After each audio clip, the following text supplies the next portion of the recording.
దేవుని నామానికి మహిమ కలుగును గాక. తొలి వస్తుంది మీ అందరికీ ప్రైజ్ ది లార్డ్. అందరూ ఎలా ఉన్నారు? దేవుడి కృపను బట్టి అందరూ బాగున్నారా? అందరూ వాక్యం చదవటం కానీ లేకపోతే కనుక వినటం కానీ, వాక్యం చదవడం వినటం, వాక్యం అయితే చదవట్లేదు. మోడరేట్ వాక్యం చదువుతూ ఉంటే మనం ఎలాగా జీవించాలి, ఎలాగా మనం నడుచుకోవాలి అనేది మనకి తెలుస్తూ ఉంది. కాబట్టి మనం ఇవాళ నేర్చుకోవాల్సింది, మనం పరిశుద్ధ గ్రంథంలో మనం చూసినట్లయితే యోహాన్లో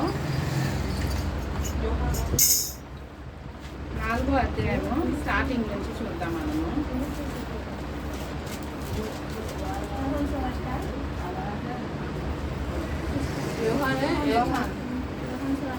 యోహాను కంటే యేసు ఎక్కువ మంది శిష్యులను 14వ అధ్యాయము 14వ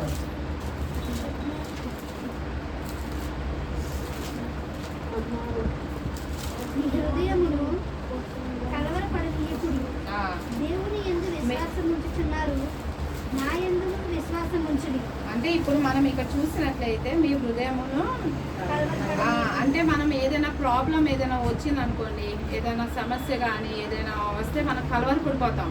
అమ్మో అంతా అసలు ఏం జరిగిపోయింది, ఎలా అయిపోయింది, పరిస్థితి ఏంటి, ఎవరి దగ్గరికి వెళ్ళాలి, ఎవరితో మాట్లాడాలి, ఏం చేయాలి, ఎలా ఉండాలి అని చెప్పేసి మనం భయపడిపోతా ఉంటాము. కానీ ఏంటంటే ఇక్కడ దేవుడి వాక్యం ఏం చెప్తుందంటే మీ హృదయము కలవరపడి అంటే మనము మన దేవుని ఒక వాక్యం మన హృదయంలో ఉంటే కనుక మనం భయపడము, దేనికి కూడా భయపడము. ఏ సమస్య వచ్చినా ఏ ఇబ్బందులు వచ్చినా నడిపించేవాడు ఆయనే. కాబట్టి మనం దేవుడి మీద ఆధారపడాలి. మనం మనుషుల మీద కాకుండా, దేని మీదైనా డబ్బు మీద కాకుండా దేవుడి మీద, మనం దేవుని యొక్క వాక్యం సమృద్ధిగా మన హృదయాల్లో ఉంటే, దేవుని యొక్క వాక్యం మనం అనుసరిస్తూ ఉంటే కనుక దేవుడు మనల్ని ధైర్యపరుస్తాడు. దేవుడు నెక్స్ట్ దేవుని ఎందు విశ్వాసం ఉంచుతున్నారు అంటే ఇప్పుడు మన ఏ రీతిగా అయితే మనం తండ్రి మీద విశ్వాసం ఉంచుకుంటున్నామో అదే రీతిగా ఇప్పుడు దీంట్లో యేసుక్రీస్తు అంటున్నారనమాట. మీరు ఏ రీతిగా తండ్రి మీద విశ్వాసం ఉంచున్నారో నా మీద కూడా మీరు విశ్వాసం ఉంచండి అని చెప్పి అంటున్నారు. దేని మీద ఒక ఏదైనా సమస్య వచ్చింది అనుకోండి, మనం ఏం చేస్తామంటే దేవుడికి తెలుసు, ప్రతిదీ తెలుసు. మన ఇంట్లో సమస్య ఉన్నా సరే, మన అనారోగ్య సమస్య ఉన్నా, మనకి ఒక షెల్టర్ లేకపోయినా, తిండి లేకపోయినా, ఏదున్నా సమస్తం దేవుడు తెలుసు. అయినా సరే మనం ఏం చేస్తాము, దేవుడి దగ్గరికి వెళ్ళి మనము పాదాల చెంత చేరి, దేవా నాకు ఎవరు లేరు, దేవా నన్ను చూసుకునేవారు ఎవరు లేరు అని చెప్పి బాధపడుతూ ఉంటారు. కానీ దేవుడు మనతో మాట్లాడుతున్నాడు, నేనున్నాను నీకు అని చెప్పి ధైర్యపరుస్తూ ఉంటాడు వాక్యం ద్వారా. కాబట్టి ఏంటంటే మన హృదయంలో కనుక వాక్యం ఉంటే కనుక మనకి దేవుడు ఎల్లప్పుడూ కూడా ముందుకు నడిపిస్తాడు మన జీవితంలో. నెక్స్ట్ చదవండి. నా తండ్రి ఇంట అనేక నివాసములు కలవు, లేని ఎడల నీతో చెప్పుదును. అంటే నా తండ్రి ఇంట అంటే తండ్రి దగ్గర, ఇప్పుడు తండ్రి దగ్గర మన దేవుడు ఒక మాట ఇచ్చాడు. ఏమి ఇచ్చాడు? మనకి ఏమి ఇస్తానన్నాడు? నిత్య జీవం ఇస్తానని చెప్పి అన్నాడు. కాబట్టి ఏంటంటే ఇప్పుడు యేసుక్రీస్తు తండ్రి ఇంటి దగ్గరికి వెళ్ళి మన కోసం ఇంటి అంటే ఒక ప్లేస్ సిద్ధపరుస్తున్నాడు అనమాట. ఆ సిద్ధపరిచేదాకా మనం ఎలా ఉండాలి, ఈ కొద్దిపాటి జీవితాన్ని మనం ఎలాగా దేవుడికి లోబడాలి, దేవుని ఎలా వాక్యాన్ని అనుసరించాలో మనకి దేవుడు ప్రతిదీ నేర్పిస్తూ ఉంటాడు. నేను వెళ్ళి తండ్రి ఇంట నేను అంటే ప్లేస్ సెట్ చేస్తాను అని చెప్పేసి అన్నప్పుడు నెక్స్ట్ ఇది నేను వెళ్ళి మీకు స్థలమును సిద్ధపరిచిన ఎడల నెక్స్ట్ చదవచ్చు. నా తండ్రి ఇంట అనేక నివాసములు కలవు, లేని ఎడల మీతో చెప్పుదును. మీకు స్థలము సిద్ధపరిచి వెళుచున్నాను. నేను వెళ్ళి మీకు స్థలము సిద్ధపరిచిన ఎడల నేనున్న స్థలములో మీరును ఉండలాగున మరలా వచ్చి నా యొద్ద ఉండుటకు మిమ్మల్ని తీసుకొని పోవదును. అంటే ఏంటి? ఇప్పుడు మన యేసుక్రీస్తు వారు ఏమంటారంటే మీరు ఏం చేయాలి, ఇక్కడ నేను మళ్ళీ వస్తాను, ఖచ్చితంగా నేను వస్తాను. ఇప్పుడు చాలామందికి రెండో రాకడ ఉంది, తీర్పు ఉండిద్ది అంటే చాలామంది లెక్క చేయరు. ఏం ఉండదు, రెండో రాకడ లేదు, ఏం లేదు, స్వర్గం లేదు, నరకం లేదు అని చెప్పేసి అంటారు. కానీ మన దేవుడు ఏం మాట్లాడుతున్నాడు? నేను దేవుడు తండ్రి ఇంటి దగ్గరికి వెళ్ళి మీకోసం స్థలం సిద్ధపరుస్తాడు. ఎవరి కోసం సిద్ధపరుస్తారు? మన కోసం. మనం ఏదైతే లోకంలో మనము ఎలా పరిశుద్ధంగా జీవిస్తున్నామా లేదా వాక్యానుసారంగా ఉంటున్నామా లేదా అనేది దేవుడు మన మీద వదిలేశారు, ఫ్రీ విల్ ఇచ్చాడనమాట. మీకు నచ్చినట్లు మీరు ఉండండి అని. కానీ ఏంటంటే మీరు ఎలా ఉంటారు, ఎలాగా జీవిస్తారు అది మీ మీద డిపెండ్. మీరు దేవుని యొక్క వాక్యాన్ని, దేవుని యొక్క మాటని అనుసరిస్తే కనుక మనం అక్కడ నిత్య జీవంలో దేవుడు మనకి ఒక చోటు, ఒక ప్లేస్ ఇస్తారనమాట. మనం ఏంటంటే ఇప్పుడు చాలా ఇప్పుడు వీళ్ళ కస్టమర్ ఒక ఆయన ఉన్నారు. ఆయన ఏమంటాడంటే ముంబైలో అమితాబ్ బచ్చన్ వాళ్ళ ఇంటి పక్కనే ఒక 1/2 కిలోమీటర్లో మా హౌస్ ఉందండి, అదే కాలనీలో మా హౌస్ ఉందని చెప్పి చాలా గొప్పగా చెప్పుకుంటాం. అదే కనుక అంతా ఒక మనిషిని అలాగ వాళ్ళు చెప్పుకున్నప్పుడు దేవుడు ఒక రాజ్యంలో యేసుక్రీస్తు దగ్గర తండ్రి మనము ఉంటున్నాము అంటే ఎంత సంతోషపడాలి, మనము ఎంత గొప్ప భాగ్యం అనుకోవాలి. కాబట్టి ఏంటంటే ఆ చిన్నవాటి వాళ్ళ యాక్టర్ వాళ్ళ ఇంటి పక్కనే అంత గొప్పగా చెప్పుకున్నప్పుడు మన గొప్ప దేవుడి దగ్గర మనం ఉంటున్నాము అంటే ఉంటాము అని చెప్పేసి అన్నప్పుడు మనం ఎలా జీవించాలి, ఎలా పరిశుద్ధంగా దేవుడి మీద విశ్వాసం కలిగి ఉండాలండి. ఏ పరిస్థితులు వచ్చినా, ఏ ఇబ్బందులు వచ్చినా సరే దేవుడు మనల్ని నడిపిస్తాడు. దేవుడు మనల్ని ఎప్పుడు కూడా విడిచిపెట్టడని, మన ఎన్నోసార్లు మనం విడిచిపెట్టినా దేవుడు ఎప్పుడు కూడా మనల్ని విడిచిపెట్టడు. దేవుడు మన కోసం స్థలం సిద్ధపరుస్తాడనమాట.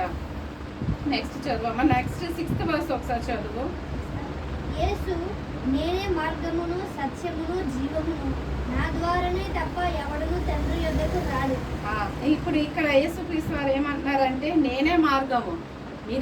మీరు నిత్య జీవానికి వెళ్ళాలంటే నేనే మార్గం.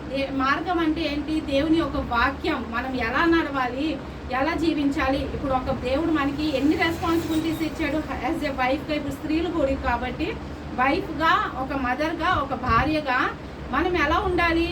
ఇప్పుడు భార్య అంటే హస్బెండ్ ప్రతి క్షణం మనతో పాటు ఉండరు, కానీ మనం ఎలా ఉంటున్నామో, మనం బయటికి వెళ్ళినప్పుడు ఎలా ఉంటున్నాం, పిల్లల దగ్గర ఎలా ఉంటున్నాం, ఒక భార్యగా కానీ ఒక తల్లిగా కానీ.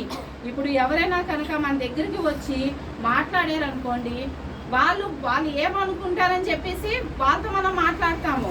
ఎవరో ఒక వ్యక్తితో, ఒక జంతుతో మనం మాట్లాడామనుకోండి, హస్బెండ్కి మిస్అండర్స్టాండింగ్స్ వస్తాయి. అదే రీతిగా మనం కనుక దూరంగా వెళ్ళామనుకోండి, ఎవరైనా సరే మనతో మాట్లాడినా మనం దేవునికి భయపడాలండి. మన ప్రవర్తన, ఇంట్లో అయితే పిల్లలు చూస్తారు, భర్త చూస్తారని చెప్పి ఒకలాగా ఉండటం, బయటికి వెళ్ళిన తర్వాత మనం ఒకలాగా ఉండటం అనేది దేవుడికి అస్సలు ఇష్టం లేదు. దేవుడు ప్రతి క్షణం, ప్రతి నిమిషం కూడా దేవుడు మనల్ని చూస్తూ ఉంటాడు. మన ప్రవర్తన ఎలా ఉంది, ఒకళ్ళు వచ్చి మనతో మాట్లాడారు అంటే ఎందుకు నిమిత్తం మాట్లాడారు. దేవుడి కన్నా ఎక్కువగా ప్రేమించే వాళ్ళు ఎవ్వరూ లేరండి ఈ ప్రపంచంలో, ఎవ్వరు కూడా లేరు. చాలా మంది ఏమనుకుంటుంటే మనుషులు ఒక ప్రేమ చూసి, చుట్టాల ప్రేమ చూసి, తల్లిదండ్రుల ప్రేమ చూసి, లేకపోతే అన్నదమ్ముల ప్రేమ చూసి, ఫ్రెండ్స్ ప్రేమ చూసి, అబ్బో నన్ను ఎంతగా ప్రేమిస్తున్నారని చెప్పేసి మనం ఫిక్స్ అయిపోతాం. కానీ దేవుడు ఎంత ప్రేమిస్తున్నాడంటే తల్లిదండ్రుల కన్నా, అన్నదమ్ముల కన్నా, లేకపోతే ఫ్రెండ్స్ కన్నా దేవుని ప్రేమ చాలా పెర్ఫెక్ట్ అయింది, చాలా గొప్పదని చెప్పేసి మనం తెలుసుకోవాలి. అది ఏంటంటే ఇప్పుడు ఎవరి మీద డిపెండ్ అవ్వకూడదు. ఏ ఫ్యామిలీస్ మెంబర్స్ కానీ, లేకపోతే కనుక రిలేషన్షిప్ కానీ, దేని మీద మనం డిపెండ్ అవ్వకుండా దేవుని మాత్రమే మనం డిపెండ్ అయ్యేవారుగా ఉండాలి. మన ప్రార్థన కూడా ఎలా ఉండాలి? ప్రార్థన చేసినప్పుడు ఏంటంటే మనము పైన ప్రార్థన చేసినప్పుడు లోపల ఒక్కటి పెట్టుకొని పైన ప్రార్థన చేసినప్పుడు జనాలందరూ మన ప్రార్థన వింటారు, కానీ దేవుడు లోపల అంతరంగాన్ని చూస్తాడు. నువ్వు ఏం ఆలోచిస్తావు, నువ్వు ప్రార్థన చేస్తున్నావు ఏమి అంటే వేషధాన జీవితంగా ప్రార్థిస్తున్నావా, లేకపోతే నార్మల్గా నిజంగా హృదయపూర్వకంగా ప్రార్థిస్తున్నావా, అది కూడా దేవుడు మనల్ని పరీక్షిస్తాడనమాట, చూస్తాడు. ఇప్పుడు సమస్య వచ్చినప్పుడు దేవుడు ఎన్నోసార్లు టెస్టులు పెడతాడు మనకి. సమస్య వచ్చినప్పుడు అది ఫైనాన్షియల్గా డబ్బులు లేని స్థితిలో కానీ, లేకపోతే అనారోగ్య సమస్యలో కానీ ఏదున్నా సరే దేవుడు టెస్ట్ పెడతాడు. నువ్వు దీంట్లో పాస్ అవుతావా లేదా, అనేది మనకి టెస్ట్ పెడతారు. కానీ మనల్ని విడిచిపెట్టడాన్ని, మనం దేవుని యొక్క వాక్యాన్ని అనుసరిస్తే, దేవుని యొక్క మాటలకి విధేయత చూపిస్తే ఎప్పుడు కూడా దేవుడు మనల్ని విడిచిపెట్ట, ఆ సమస్యల నుంచి బయటికి తీస్తాడు, ఆ సమస్యల నుంచి ధైర్యపరుస్తాడు, బలపరుస్తాడు. ఈ ఎంత తట్టుకునే శక్తిని దేవుడు మనకి ఇస్తాడంటే చాలా గొప్ప దేవుడు మన దేవుడు. కాబట్టి ఏమంటున్నాడంటే, మీరు తండ్రి యొద్దకి వెళ్ళాలి అంటే మార్గము నేనే, సత్యము నేనే, జీవము అంటారు. మనని జీవింపజేసేది ఏంటి? దేవుని యొక్క మాట మాత్రమే. సత్యంలో మనం నడవాలి అంటే ఈ లోకమైన మాటలు కానీ మనకి ఏది సత్యంలోకి తీసుకెళ్ళదు. కానీ దేవుని యొక్క మాటలు మాత్రమే మన సత్యంలో నడిపించింది. మనం ఎలా ఉండాలి, ఎలా జీవించాలి, రేపు రోజున తీర్పు ఉంది, మనం భయపడాలి, దేవునికి ఎందుకు భయం భక్తి కలిగి జీవించాలి అని చెప్పేసి మనం ఉండాలన్నమాట. కాబట్టి నేనే మార్గం, నేనే సత్యం, నేనే జీవం అని చెప్పేసి అంటున్నారనమాట. 7th verse చదవమ్మా. మీరు నన్ను ఎరిగి ఉంటే నా తండ్రిని ఎరిగి ఉందురు. ఇప్పటి నుండి మీరు ఆయనను ఎరుగుదురు, ఆయనను చూచి ఉన్నారని చెప్పాను. అయితే ఇప్పుడు మీరు నన్ను ఎరిగి ఉంటే అంటే నేనెవరో మీకు తెలిసి ఉంటే కనుక మీరు తండ్రిని కూడా తెలిసి ఉంటారు అనమాట. చాలా మంది ఏంటంటే యేసుక్రీస్తు వారికి తెలుసా అని చెప్పేసి మాకు తెలుసు అంటారు.